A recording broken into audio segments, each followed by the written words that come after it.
Welcome back, everyone. Thank you again for joining us for our second program this morning, celebrating Lunar New Year or Chinese New Year from Weaverville Joss House State Historic Park in Weaverville, California, part of the Northern Buttes District.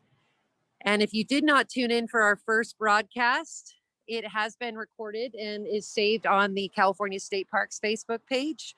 So please go back and watch. You can learn a little bit of history about the temple that you're seeing in the distance. But today, for our second program, we have some additional special events that we're going to be talking about with our very own Jack Frost, who has been a guide here at Weaverville Joss House for how long, Jack? Well, I've been here for 22 years, and it has been my honor and my privilege to be able to do those years here with the department. I really enjoy sharing California cultural history. Well, you do a very, very good job at it. Oh, well, thank you very much. And for those of you that weren't watching our first broadcast, you can see Jack's not wearing a mask today. Jack is standing greater than 6 feet away from myself, and there are no other visitors around. But just a reminder, if you do come visit any of our state parks, we would love to have you. We just encourage you to stay safe and make sure you have that mask with you in case you can't maintain that 6 feet of distance. Yes, please. That's very important at this time. Right behind me is the Parks Visitor Center, and we have many forms of different wonderful artwork that is displayed here. The two fans that are in black and white that are directly behind me were created by a Chinese artist, and this is one of the oldest forms of artistic calligraphy. These two fans, we have had some Chinese visitors that have been able to interpret these. They actually say a fortuitous encounter and a quiet and peaceful place. And I think that's why I enjoy working here so much, is that the fortuitous encounter is all of our park visitors that come to visit from all over the world. And it is a very quiet and peaceful place to work in. What I think I'm going to do is, you mentioned that, I'm just going to pan around, and I could only imagine the fortuitous encounters, because as we mentioned in the previous broadcast, this is not easy to find. No, it's not. We're over 300 miles north of San Francisco in the Trinity Mountains, right at the base of the Trinity Alps. We're about 50 miles due west of Redding, California. And it has always amazed me that the Chinese decided to stay here in Weaverville. By 1857, the gold rush had played out pretty much here. It was getting harder and harder to find gold. Many people were leaving to the more profitable, easier gold fields. But there were over 1,000 Chinese that stayed, and they established businesses here in Weaverville. They went ahead and finished the Cloud Forest Temple. It was a 20-year project before they actually had saved enough money to actually complete it. And it's really wonderful that it's still here today, enjoyed by so many of our visitors here at the park.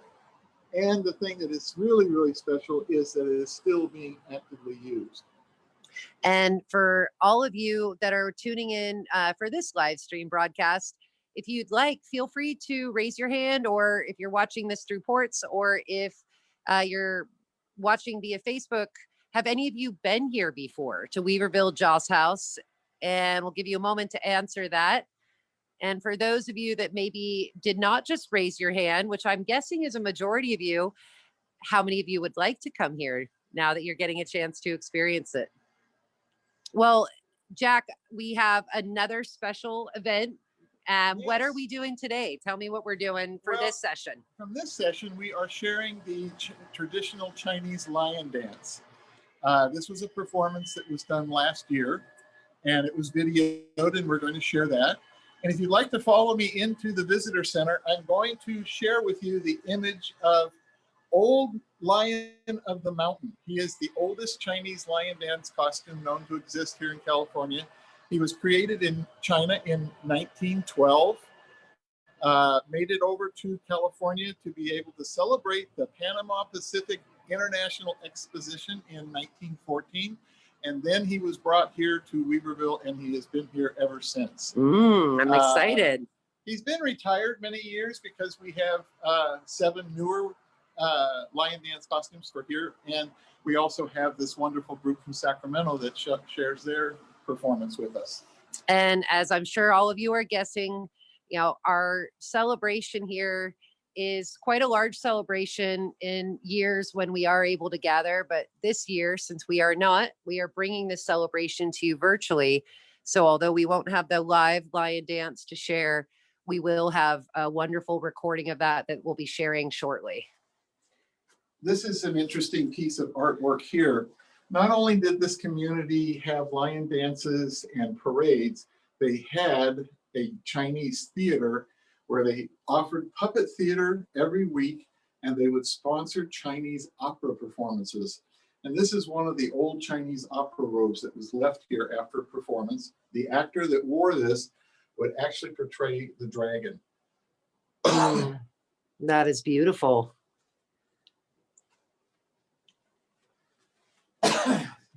And as you can tell, we're walking around inside of the visitor center here at Weaverville Joss House, and we'll get around so we can make sure we give you as many views without glare as possible. Yes, these displays actually highlight the land of the Gold Mountain and what were called the Gumshan Men, the Gold Mountain Men.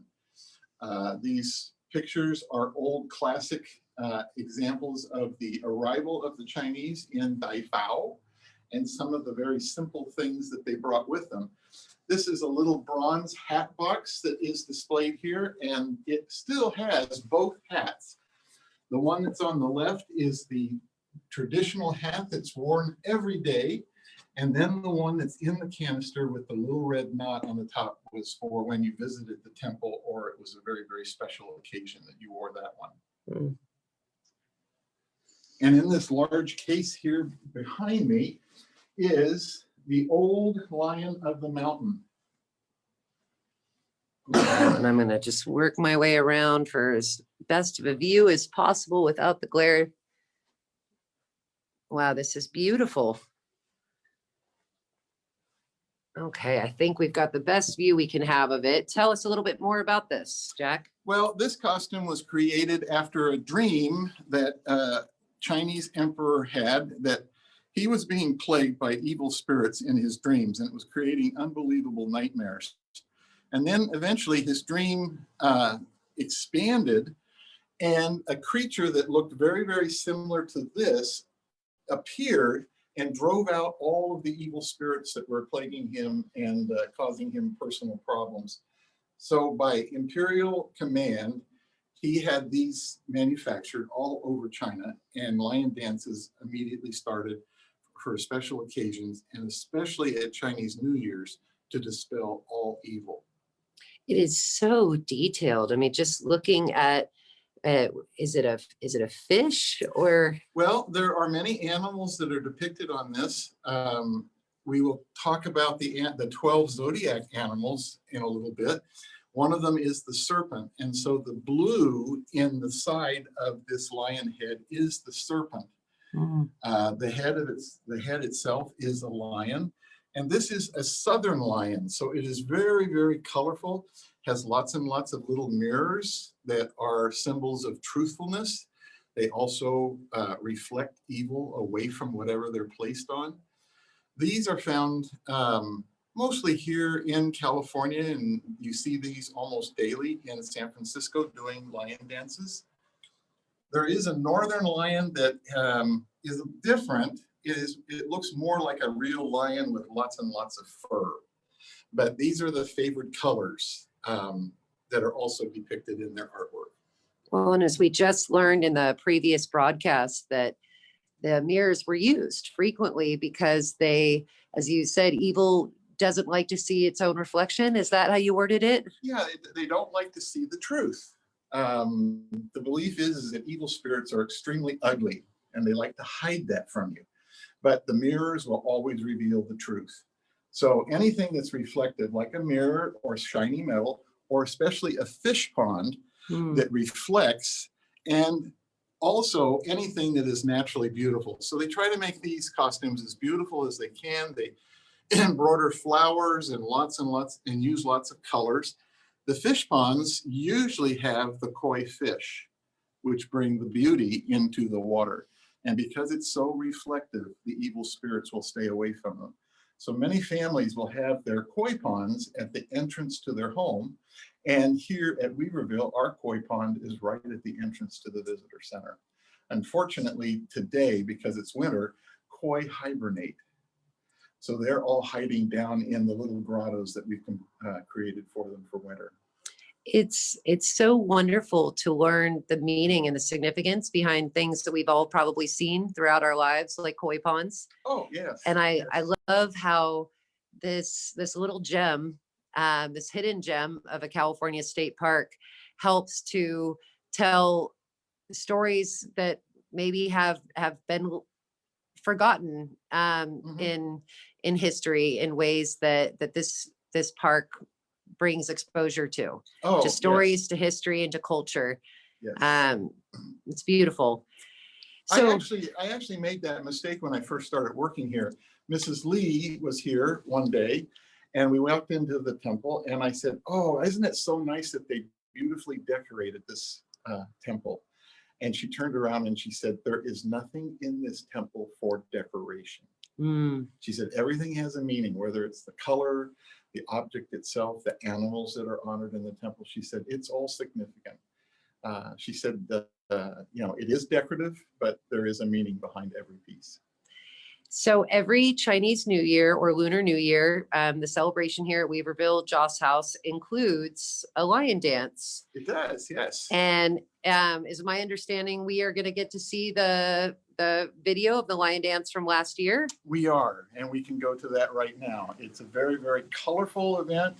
Lots of colors in the lions that perform here.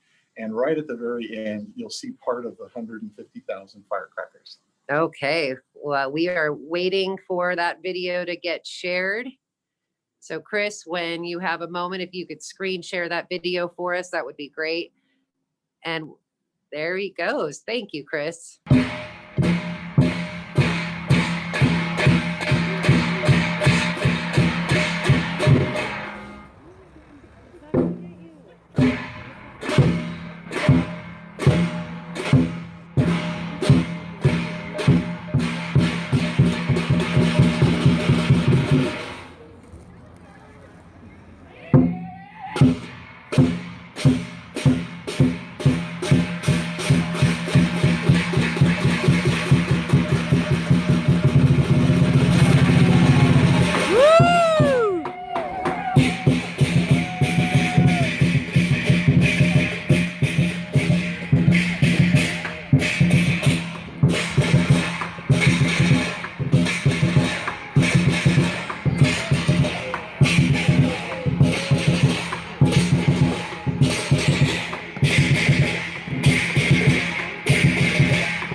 Wow, that was very special. I can't imagine what it would be like to get to see that in person. And I am looking forward to getting to come back next year. Oh, and we're really excited that we will be able to bring that to everyone again this next year. That was Eastern Ways from Folsom, California. And we love those folks. They are a very professional martial arts group. They follow all the old traditions. And one of the things that was very special about the Weaverville Joss House State Historic Park in its very early days of development was that Moon Lim Lee really wanted to continue this lion dance. And so he brought in someone that was very, very special to the Chinese culture. His name was Quan Tak Hing.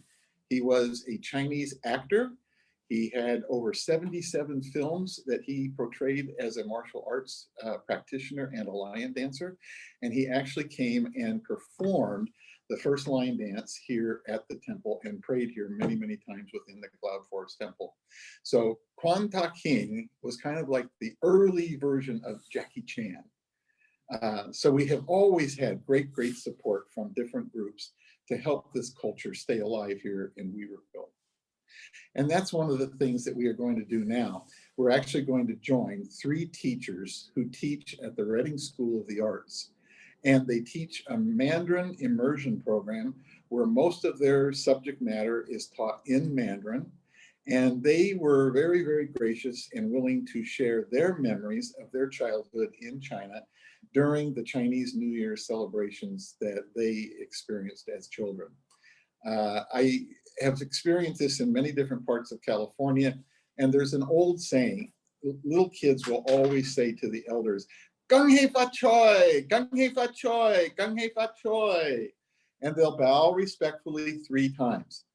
But if your intent is to get as many of these as you can get, these are the lycée envelopes that are given out to children at Chinese New Year's, and they always have green money in them. And so little kids sometimes will get anxious and they are wanting to get as many as they can. So they will say, "Gung hei ba choi, lai si dai lo," which they get scolded for, especially their aunties and their grandmas will give them a real bad time about that because it's basically saying, "Give me my red pocket, I want my money," and they won't wait.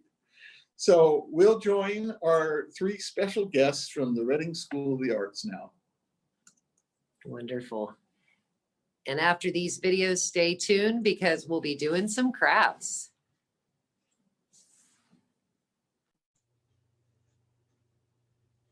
So this is the childhood memory of 过新年, is a New Year celebration, and this is the where I grew up. So Hubei, and is the province where I grew up, and that's my hometown. And there's a little city, but at least we know which area. And that's southeast part of China. And then I will go the next slide. And this is some of my family tradition, like, before New Year, we do clean the house and do the New Year purchase and a big purchase. And then on New Year Eve day, usually it's the morning, we are very busy, and usually the tradition of our household was my younger brother would help my dad to do cleaning, dusting, and putting up the red carpets. And my dad has very good handwriting, and he wrote those couplets, and so all made by his hand. And then my elder sister and I would help my mom prepare the big family meal. We usually have big New Year feast during lunchtime, not that evening, but it's during lunchtime. And my mom was like a magician, like a magician in the kitchen. She was a very good cook. Sorry, my mom passed away, so that's why I'm talking was. And then before eating that big feast, we always pay respect to our ancestors, and we will serve some food in the dishes, the clean dishes, and with chopsticks. And so respect our ancestors first, and then before we eat, and after eating that big feast, we will go to cemetery. That's our tradition, and everyone goes to the cemetery to pay respect to our deceased relatives, and we will give them artificial paper money, and we send fresh flowers or some other artificial flowers as well. And and then another thing, and I didn't mention here, it was on the first day of New Year. That's after New Year Eve. On the first day of New Year, we get up early to say New Year greetings to parents, grandparents, and uncles and aunties and the next door neighbors. And it's very happy and busy day, and we get red envelopes, which are 红包.小朋友 little kids will get red envelopes. And my mom, she there's another thing, that tradition my mom likes to, she usually had peanuts in the homemade dumplings, and whoever ate that dumpling, it means more luck, more fortune coming in the new year. And in our family, we really care about being, respect, love, and harmony, 尊重, 关爱, and 和谐. And so, yeah, my parents always instilled this saying in all their children, which is 百善孝为先, means among hundreds of behaviors, and filial piety is the most important one. So 孝顺, respect, is the highly regarded in our family. And so that's it. And 祝大家新年快乐，然后牛年大吉。Well, I noticed at the very beginning, you said that your brother helped your father sweep and clean and dust before New Year's. Were there any rules about doing that after New Year's started? Oh yeah, that's good. Thank you so much, Jack. You are expert on the Chinese New Year traditions. I wasn't going to share that. Yes, I left out the most important part, which was like a New Year day, and we do not sweep in the house because that's bad luck on the New Year day. We do not sweep in. We do not wash dirty clothes on that day either. Okay, so let me see. So I just downloaded a map. So this map of China, and one of the hardest questions that I have to answer for my life is, where do you come from? Even in China, when my friends and coworkers and not relatives, but whenever I was asked this question, I have to tell them. Let me see. Let me get my pointer. Okay, I got my pointer. Pen. So I was born from Sichuan province, very close to Chengdu. It's called Mianyang.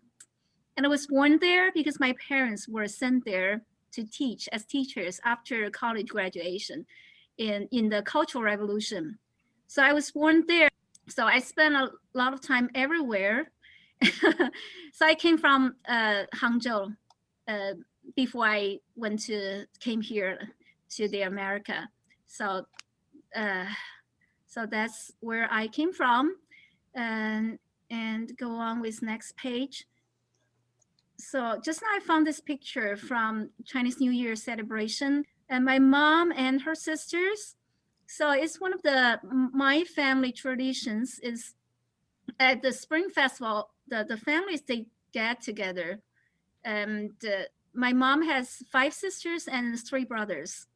Those are my aunties, and this is my mom. And very sad, last year my mom just passed away from cancer. And this is me. I digged out this photo. This is me. I don't know if you can tell, this is me. I was born in Sichuan, so I was sitting in a small bamboo chair which is so cute. and this is my mom with her sister. They're sharing some photo memories together. It was just so touching. Whenever my mom's getting together with her sister and brother, she's just so excited, just keep talking. They're just so sweet with each other. And it's their best holiday, Spring Festival, the Chinese New Year, because that's the time everybody take all kinds of transportation, go back to Tianjin, to where my grandparents was. So my grandparent already passed away, but they still keep the tradition. And next one. And this is a New Year feast. And this is not typical table, because for typical Chinese New Year feast, it should be at the round table. And this one is a square one, because this one is a reading. Actually, I hosted some Chinese New Year to my friends here years ago, so I took a photo.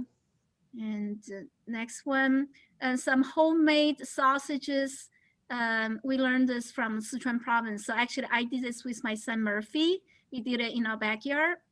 And this is not childhood memory, but we still love doing it, because I remember I learned making sausages from my mom. So I'm still keeping the tradition. And this is ma la. This is a spicy and numbing Sichuan style, Sichuan flavor. And this is the Cantonese style, 广味香肠和那个麻辣香肠.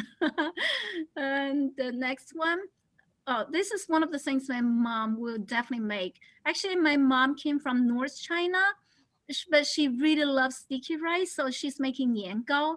Niangao is one of the two major like snacks, right? For Chinese New Year, niangao has the same pronunciation with niangao, which means every year you go up. You go up every year. So this niangao is made from the sticky rice. So you steam it. My mom usually put layers of layers. Jujube date. These are jujube dates. Jujube dates and some other super yummy fruits on it, and to make it colorful and multiple colors. It's a good token, a sign, like good luck. Next year you get better, and next year you get better, something like that. So niangao is sweet. It's a sweet thing, and make dumplings is just it's kind of the big part of my childhood memory. Whenever I think of Chinese New Year, the Spring Festival is just eating dumplings. I love dumplings, and I can never eat enough dumplings. And for my family, starting from like the Chinese New Year Eve, starting from kind of late afternoon, the family, everybody, somebody is making dough. My dad was the one who's making the dough, because my dad, he got a lot of good muscles there. And my mom's like cutting the meat. She didn't like using the grinder thing. She's thinking that's not the real thing to make dumplings. She needs to cut it by hand. And my mom's doing the fillings, and I was helping my mom, and we make like tons and tons of dumplings and all kinds of different flavors. And we will boil them, and then we just leave the boiled, cooked dumplings out there. I don't know, just tons of them. That can be good for almost 5 days, because starting from the first day of the Chinese New Year, everybody will go out to visit friends and families, to visit their elders, just to go 拜年, which means just to pay the New Year call. And nobody will be staying there cooking for you. So all those dumplings will just be my food. I'm just so happy. I love eating dumplings. And those are the homemade dumplings. And my mom and dad, and this is their grandson. So it's called 拜年. It's very important for Chinese to do 拜年 for the first day of January the 1st in the lunar calendar. The 拜年is just to visit your elders, especially elders, your families and friends, just to say New Year good wishes. And then the elders will give the juniors or from Mary to Aunt Mary, we'll give them the red envelope, the 红包 thing. Oh, I'm from Anhui. It's a little bit in the middle. It's not south, it's not north, but it's in the middle of China. I think one thing they didn't mention is for us, maybe it's different. For us, like on the first day of New Year, we needed to get up very early so my dad can open the door. Like we all needed to get together in front of the door and wait until when my dad see we are all there, he will open the door and light up the firecrackers. Then we can go back to the bed to keep sleeping. Another thing is, some things we are very expected for the new year is the 红包, red envelope. And that's our motivation to visit our families. You can visit like many families and get envelope from them, but this will end when you turn 18. Like when you go to high school, then you will stop. When you go there, you will not receive red envelope anymore. I think people like Chinese New Year is also because like everyone, they can just do nothing. We're all eating together, playing together. We have enough time to be with our family. We can see friends, families that we may not be able to see for 1 year.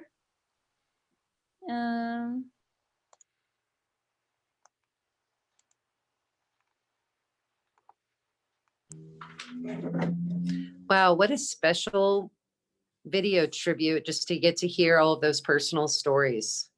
It really was. It brings it more alive for me, and I hope for you folks that are watching also, that Chinese New Year celebration is a family event. It's when the family always comes together.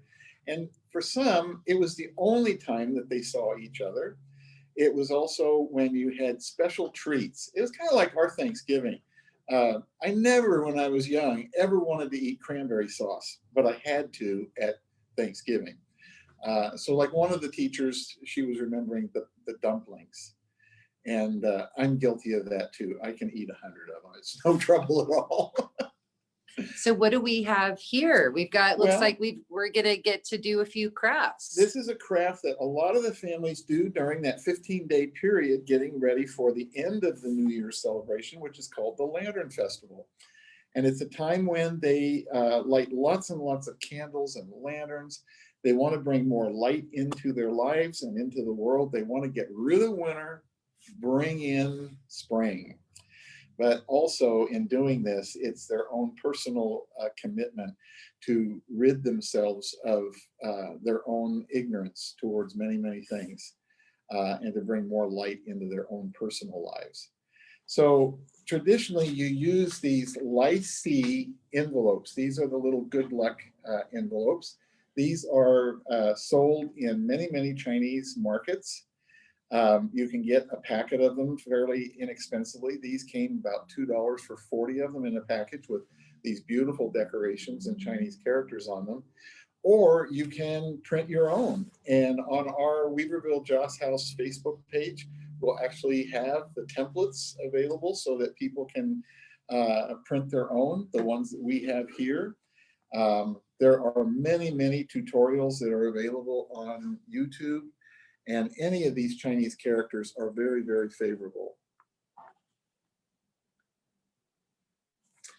So the first thing, if you have these red envelopes that you want to do, is that you want to fold them against the back, both lengthwise and crosswise. So once you get those two folds, what I do is I like to take a marker and I like to make a very visible black line right at the edge on the back. And you can kind of see it there, those 4 little black lines right on the edge.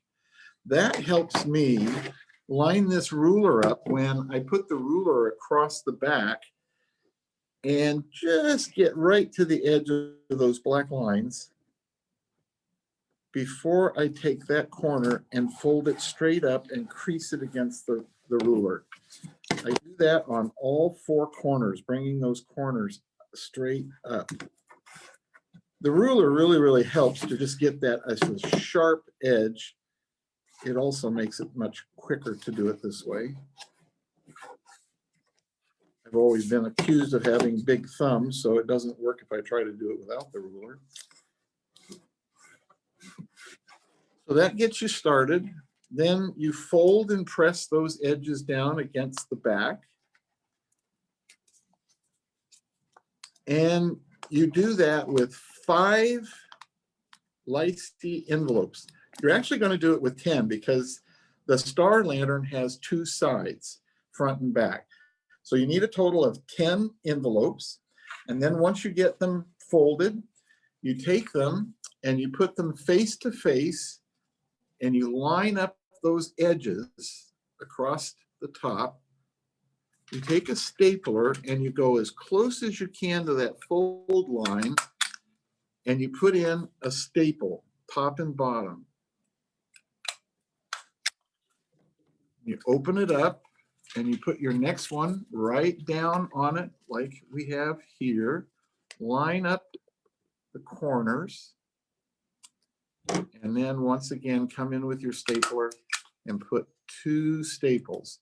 Now I know I'm going fast, but this will be on Facebook so that you can follow it. You can kind of see how that is forming. It's coming together in the center of the points. So then when you get to the point where you have 5 of them together, you then take and fold the last 2 and staple them.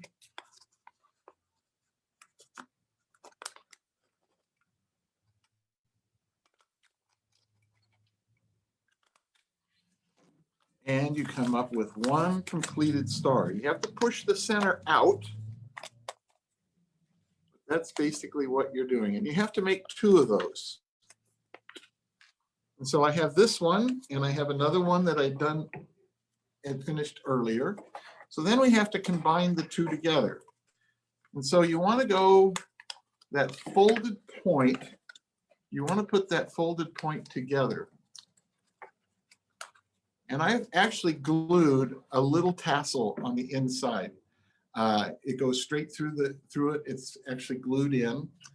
And so then what I do is I take, if my big thumbs will cooperate for me, I put the 2 edges together like we did with the other half, point to point, come in with the stapler. Oops, that's not right. I know better.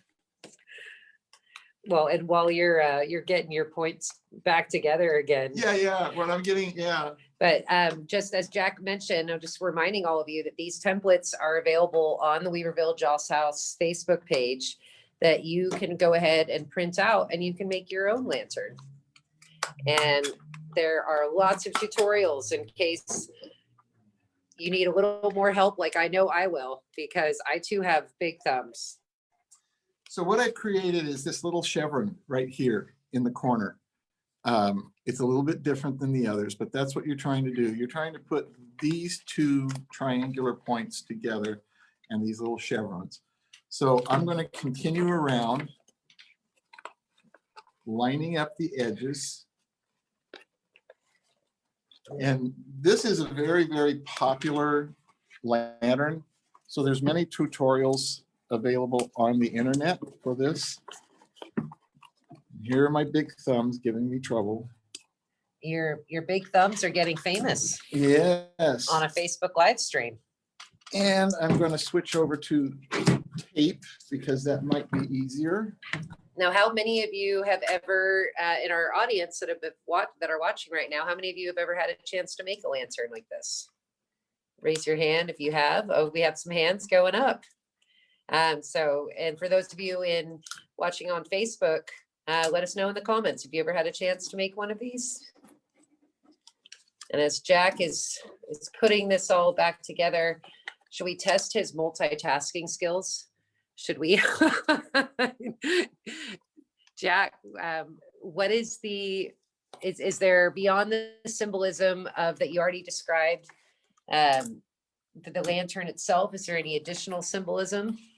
Oh, they're just a very beautiful, colorful piece, but it is the Lantern Festival where you're trying to get rid of winter and bring in the sunshine and the light of spring. Spring Festival is another way of referring to this celebration other than just Chinese New Year's. And so I think the other thing is that a lot of Chinese families find that this is an easy way to occupy the children during this time period so that they don't get into mischief. And it is fun. It takes a little bit of effort to do it. You just have to line up those edges. The tape on this particular part, when you're putting the two together, is a lot easier. And you just keep going around, lining those points up, taping them down. And the points are basically this part right here, this point here, and this point right here. And you're bringing them together and lining the edges up on those fold lines.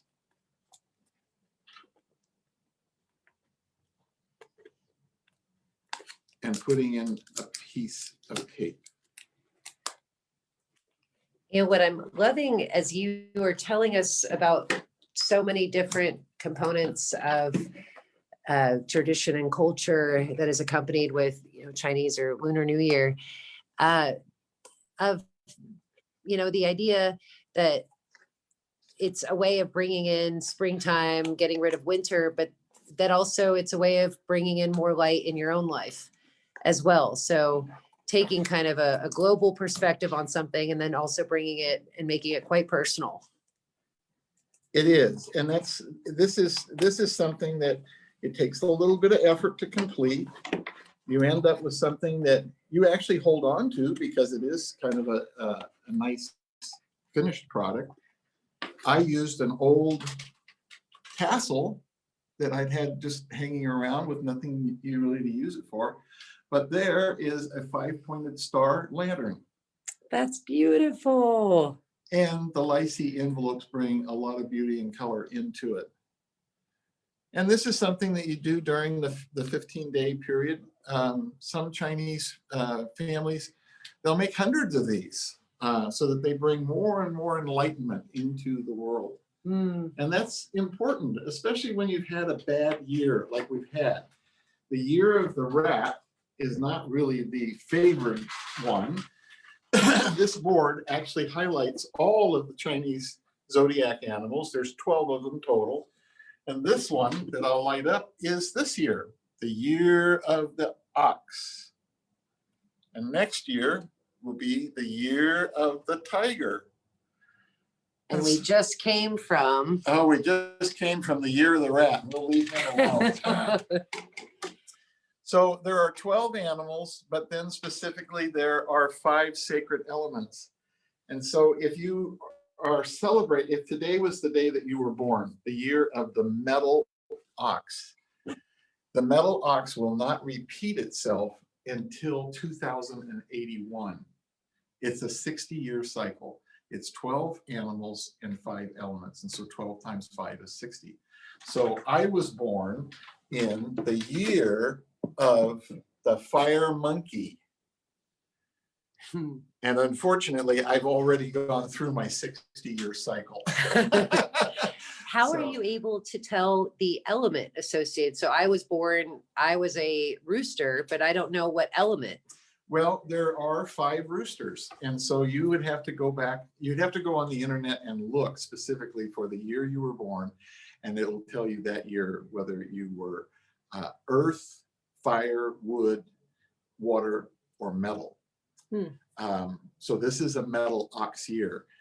There will be 4 more ox elements before that metal ox repeats itself again. And as I said, that'll be 2081 when we will see another ox year. So maybe that is as we are all learning more about Chinese New Year, Lunar New Year, and we're learning about the Chinese Zodiac. Is that how?